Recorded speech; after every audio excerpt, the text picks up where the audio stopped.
In today's video, we have a Bank of England speech that has run under the radar for everyone. I think there's important things to highlight from that speech. We're also going to dive into a new update on the Law Commission for the UK, and that's obviously regarding crypto assets. We've got a Monetary Authority of Singapore document, two in fact, that people have breezed over, and we've got a roadmap for cross-border payments in the UK by the Financial Stability Board. Are we about to see cross-border payments pretty soon?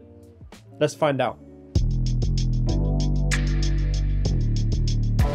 At the Global Payments Summit in Cape Town recently, the Bank of England did a speech, and they did the speech through Victoria Cleland. She's the Executive Director for Banking, Payments and Innovation. Pretty high up. And the purpose of this speech was basically to give an outline to let everyone know where we stand on cross-border payments as it pertains to today, 2023. And throughout the speech, and I'm going to give quotations of when she said these things, she talks about different stumbling blocks and different hurdles that we need to overcome to push the future of cross-border payments. Now, I just want to remind you how Ripple and XRP actually integrate with the Bank of England here. We know the Bank of England were a fintech accelerator proof of concept partnership there with Ripple, exploring the synchronized settlement of payments using the Interledger protocol. There's a whole document there, go out and read it. Also, with the cooperation, naturally, with Ripple and the Digital Pound Foundation, you better believe that Bank of England and cross-border payments understand the technology that Ripple and XRP present. And so as I go down this speech and as I talk about this speech, you pick up on a few things. And I want to go into all of those things and address them as she addressed them. The first thing she said was diverging approaches to regulation and supervision are a major source of friction in cross-border payments, essentially highlighting how this is a stumbling block, a regulatory stumbling block in pushing forward in cross-border payments. I wonder why that is. It's not just about defining digital assets, not just about getting laws passed in general for crypto. There's a big hurdle specifically for cross-border payments that is stopping these things moving along. And so with regard to regulatory clarity, once that is over and that court case is done, finally, this won't be a hurdle anymore. And when we get into the timeline of things, this gets even more real when you realize just how close to the end we are. The next thing she mentions is the adoption of ISO 20022 worldwide will be a game changer, enabling payments to include a much richer set of information, improving efficiency and supporting regulatory compliance.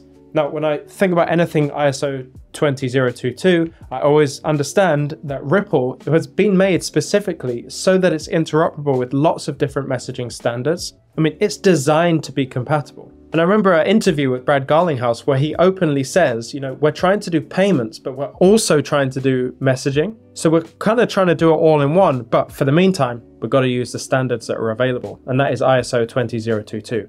Not a problem. The adoption of ISO, not a problem. Not a problem for XRP anyway. Then you've got the whole question of interoperability, and this is what she says. The ambition for payment systems to be open for longer and available for more payment service providers, which should make national payment rails more interoperable and reduce frictions for existing payment firms. Now, when we talk about interoperability, we know that the likes of R3 have been involved with XRP, and just from the interviews I've had at R3, when I started asking questions about XRP, it seemed like I was here, the interviewee was here, and an NDA was somewhere in the middle. That's what it felt like. I can't confirm that that is true. It just felt like that. So I know R3, who are looking at interoperating all these CBDCs and making sure it all works together. And surely in some capacity, they must be using Ripple's technology. In addition, we've got the Quant Overledger platform that's recently launched with its new update. And this, again, is going to be another thing interconnecting the financial system. And even more than that, just like I said, with the Digital Pound Foundation, you've got Quant and Ripple on the board advising on how to do it. I wonder why. Bank of England's just at the top of that. They're all doing this together. So interoperability, check. Ripple's got that covered. So in here, she emphasizes the need for global cooperation from both the public and private sectors to enhance global cross-border payments. And you know, because the G20 is involved in this whole thing as well, you have to start looking at these authorities that are above companies. You know, we're talking about the Bank of International Settlements, WEF, the World Bank, all of these elements, all of these massive entities that cover the globe, all mentioning XRP. And in the World Bank case, even going as far as to mention XLM and XDC as stablecoins, which is not a classification for XRP that we have seen anywhere officially outside of our own connecting dots and understanding where XRP needs to go. So I find it very difficult to deny that there is global cooperation, including Ripple, in this whole conversation, especially about cross-border payments. Then she starts to touch on the future priorities from the Financial Stability Board. And she says, the Financial Stability Board, FSB, has identified 3 priority themes for future work: payment systems interoperability and extension, cross-border data exchange and message standards, and legal, regulatory, and supervisory frameworks. So essentially what we're looking at is 3 things: cross-border payments, interoperability, and regulatory compliance. We got this covered. Like, Ripple's got this covered. The next thing she starts to talk about, which is a very interesting one, is the role of cross-border payments in developing economies. Now let's read this. Cleland also highlights the growth of payment innovation in Africa, with new mobile payment technologies and the expansion of the Pan-African Payment and Settlement System, PAPS. Sorry, I had to add a bit of jazz there. Now I did a little bit of digging because Africa, for example, we have 35 African countries. Get this, right? There wasn't enough information to put on the whole thumbnail, like of all the good stuff that's in this video. Just this is one of those good things. 35 African countries are going to be using on-demand liquidity by 2030. Not just RippleNet, on-demand liquidity. 35 of the African countries. There's only 50-something countries in Africa. If one of the priorities of the Bank of England in cross-border payments is to help facilitate developing countries or economies, there we go. Like, Ripple have been doing these things in the background silently, and each little one isn't that impressive, but when you look at it from a zoomed out perspective and you see what's really going on, they're making all the right moves. Then of course they talk about the impact of how enhancing cross-border payments to make them more efficient, better, frictionless, all of these things is so important. And of course that's an easy one to answer. Ripple's XRP solves every problem. And another thing she said, just to finish off this speech, she said, she emphasizes the importance of continued collaboration between policymakers, operators, and the private sector to improve payments infrastructure.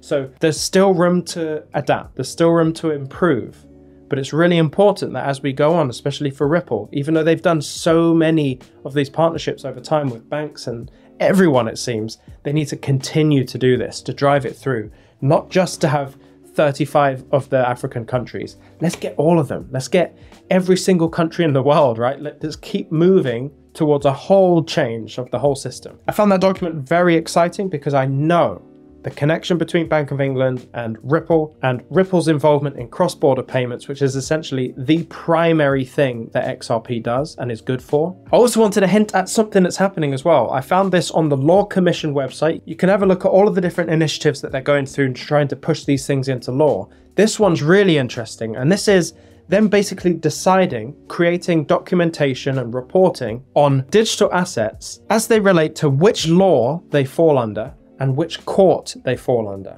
Do you think these are thought processes of countries and law commissions that aren't very far down the line, right? If they're now trying to separate where digital assets go in terms of law, how they're treated, how they're handled, physically in court, you know we're far down the line. This isn't an initial thought. This is like, we need to get things wrapped up. We need to get all of these thoughts laid on the table, and we need to know how judges can rule on these things. What's really good is a little note here I've seen. It says, this project was previously called Conflict of Laws and Emerging Technology. So they've changed it from just emerging technology to now literally digital assets. Which law, which court? I wanted to give an update on that. That's really interesting. It's at pre-consultation right now. This includes approaching interest groups and specialists, producing scoping and issues papers, finalizing terms of a project. Then it will move on to consultation, and ultimately at the end, we have a big report that's made that is used as a recommendation for the authorities. So big moves in the UK, absolutely love it. Next, we have the Monetary Authority of Singapore. This is very interesting for us because we know that Ripple got, in principle, approval to be part of, let me see, an MPI, a Major Payments Institute in Singapore. The Monetary Authority of Singapore is now pumping out documents. They've got this one called the Response to Public Consultation on Proposed Regulatory Measures for Digital Payment Token Services, and another one, which is a consultation paper, came out in October 2022, Proposed Regulatory Measures I said that, I don't know, I said that a bit Irish there. Measures for digital payment token services. So this one came first, followed by this one, and this is part 1. Part 2 has not been released. This came out on the 3rd of July. We are recent to these things. Okay, so first, what I want to get into is what this paper is about, right? They are trying to create regulatory measures, or at least an outline for such, for digital payment token services. Now, what is a digital payment token service? They call it a DPTSP, which is very catchy, of course. But essentially what that means is anything like an exchange, a wallet, a payment service, a tokenization service, or a DeFi platform, any of that counts, right? And actually, if you put it into the context of Ripple, which is why we're all here, right? Ripple would actually classify a digital payment token service provider. So Ripple is, by its nature, because of the space it's operating, does fall under that categorization. So I thought the question, well, if you're going to be a DPTSP, I don't even know if I got that right in the end, is that only a classification you can get from Singapore if you are an MPI, a major payment institute? And the answer was very interesting. In order to be a digital payment token service provider, you must have an MPI license, which they are in principle approval for. They have to have an MPI license if they provide multiple types of payment service. And so you can call it a coinkydink or a coincidence, but I don't think it is. If you've given an in principle approval to be an MPI to Ripple in Singapore, and that company, because of the services it provides and will provide to Singapore, actually needs the MPI license in order to be a digital payment token service provider. And so on the surface level, like when you read all of this, it's about safeguarding the customer's money. And this is all stuff that Ripple would have to follow. Daily reconciliation of customers' assets, risk management controls. Like, this is all very boring banking stuff. But all it tells us is that, but interesting. As I was recording, I just saw the word cold wallet in here, and I'm going to read it out to you here. A number of respondents also sought guidance on the percentage of the customer's digital payment tokens, or crypto, which should be held in cold wallets. Many respondents were supportive of requiring DPTSPs to store a suitably high portion of the customer's DPTs in cold wallets, agreeing with the need to ensure security of the customer's DPTs, while noting that some amount of customers' DPTs should be allowed to be kept in hot or warm wallets for operational efficiency. Very interesting, saying it's actually quite important for our customers to have custody of their assets and also for us to have some. So it's kind of like a balanced, shared approach here. On one hand, several respondents sought clarity on whether Monetary Authority of Singapore would set a specific threshold of customers' tokens to be stored on digital wallets, noting that several jurisdictions had done so. Very interesting there too. On the other hand, some respondents suggested that the DPTSPs be provided with the flexibility to determine the appropriate proportion, and one other respondent suggests that the DPTSPs would be required to keep tokens in cold wallets only when they're in excess of a specific value threshold. Again, there's so much information in here. To which the Monetary Authority of Singapore came back and responded to that. And they said, Singapore considers that a minimum proportion requirement should be set to provide clarity on Singapore's expectation for digital payment tokens to store customers' tokens in cold wallets. We've taken into account the feedback on needing to have sufficiently high proportion of customers' tokens in cold wallets, while also having the flexibility for some to keep some outside of the cold wallets for operational efficiency. As such, Singapore considers that an appropriate balance to strike is to have the digital payment token service providers keep at least 90% of the tokens in cold wallets, while allowing 10% to have kept in other wallets like hot wallets. So we don't just have recommendations, we also have Singapore saying, okay, actually this is how we're going to do it. We've assessed all of your opinions, this is how we're going to do it. This is deep level infrastructure that's being built here. So if you want to deny that these things are coming, they're talking about having the tokens from companies that meet that digital payment token service provider category in cold wallets. And not just that, the percentage that they should hold as an advisory. What that means for Ripple and XRP, I have no idea, because the assets could essentially just be held on the ledger, but maybe this is a requirement that they push through, right? You have to have all these assets on a cold storage wallet. But I confess, I don't know how that works in the back end, so it's just an interesting thing. They also talk about requiring an independent custodian. And what's crazy, at the end of this document, you've got measures relating to digital payment token service providers is lending and staking of retail customers' assets. So this is using the assets of your retail customers to lend and stake. These things are being built in the back end, and let me tell you, the money makes the money first. Everything that is happening here is from the institutional standpoint first before they allow these things to come down the pipeline to the likes of me and you. The only difference is that the likes of me and you specifically, we're operating on the institutional level. We understand these things and we've positioned ourselves for that. So amazing documents there. These are real things being put into place in Singapore, but let's move on because this last one is again going to blow your little cotton socks off. What we have right here is the roadmap at stage 3 of 3 to enhance cross-border payments. And this is from the Financial Stability Board in the UK. And this was made on the 13th of October, 2020. And I can't believe it's gone this far under the radar. I cannot believe it. But it reveals everything we need to know. And remember, we are most excited. Well, at least I am. I can't speak for you. But for me, the utility of XRP comes into fruition. It comes into light. It gets shone on when cross-border payments start happening.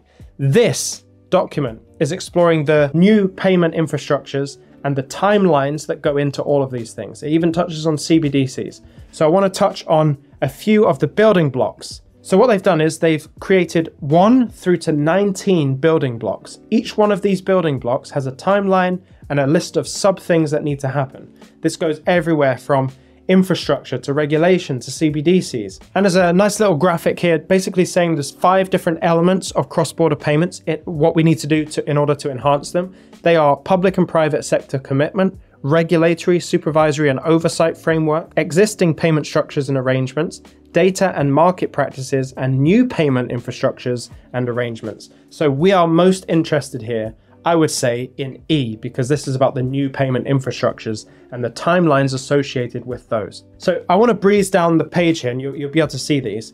In focus area A, I want you just to zoom out, right? Look at this objectively. Don't try and read anything. Which side is more empty of the color? Obviously, when the color is there, it's highlighting the exact dates and quarter of each year that these things have to be finalized by, starting on Q4 of 2020, going all the way up to Q4 on 2025. It's very easy. There is a distinct difference between everything to the left and everything to the right. What does that tell us? And this is the same throughout, right? Here again, focus area B, coordinating regulatory, supervisory, and oversight frameworks. It's very left heavy.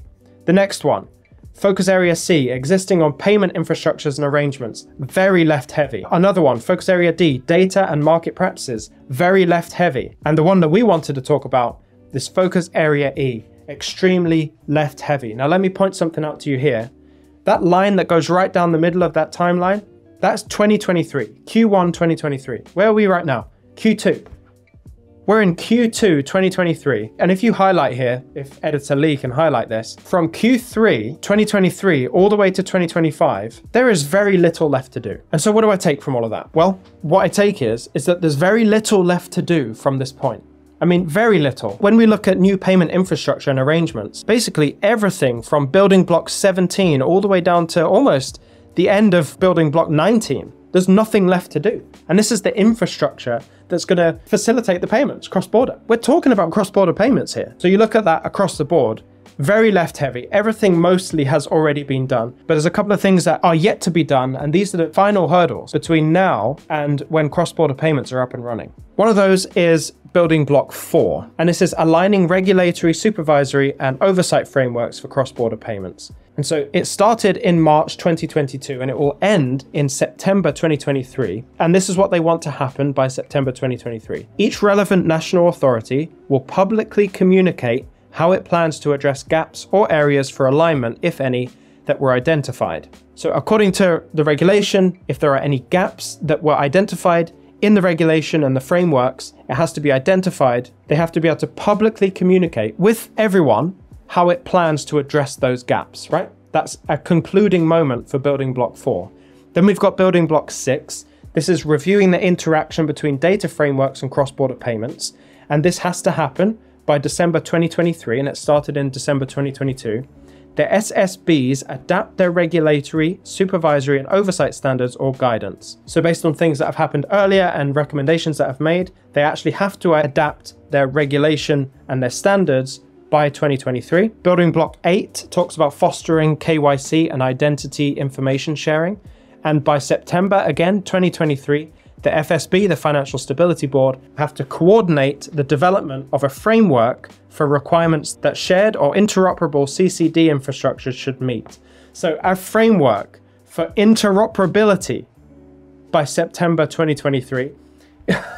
It's wild when you really dive into this. And finally, the only other thing that's left to do is building block 9, and this ends in December 2023. Bear in mind, we've got 2 things ending in September 2023 and another 2 things ending in December 2023. That's it. These are the only things that are yet to do in cross-border payments, but let's get into it. So by 2023, the relevant bodies who are facilitating increased adoption of PVP, they need to work with the CPMI to develop an implementation plan. And the CPMI is the Committee on Payments and Market Infrastructures. And what I've just learned here, just a little bit of research, PVP means payment versus payment. And it's actually a settlement mechanism that the current payment infrastructure uses. It's essentially like if you've got a hostage and they've got a hostage of yours, you kind of just like swap them at the same time, rather than give one and then hope that the other person gives it to you.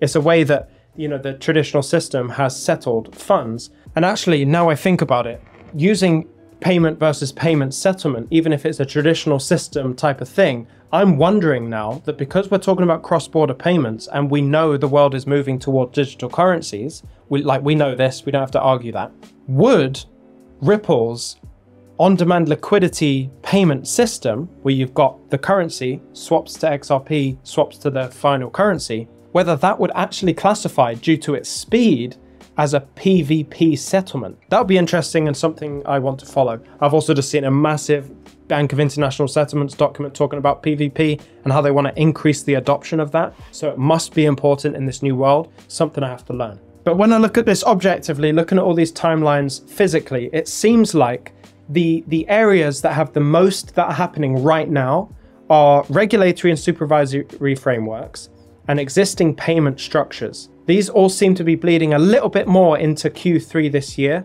but still the fact remains, it's plain sailing from this point. We've basically got everything wrapped up and ready to go for cross-border payments, and that is where XRP takes over. And also very interesting to say, let me just close this up, 2025 Q4 is the end of all of this. Like, that's a clear date for when things get started. In the worst case scenario, they get started properly at the end of this timeline, right? 2025 Q4. And here's a little nugget that's just another great piece of information as I finish this. I'm on a bit that talks about CBDC design. This is that bottom layer there on the blue, the focus area E, which we were very focused on. It says at this time, and you know, this started in Q3 2022, so it wasn't very long ago, and it continues every quarter all the way through to the end of 2025. The IMF and World Bank are to provide technical assistance to facilitate cross-border use of CBDCs if requested. This, to me, that block of time from basically 2023 all the way through to 2025, the IMF and the World Bank are literally there to technically help and assist with cross-border payments. It's rolling out, ladies and gentlemen. If you enjoyed this video, don't leave without hitting like.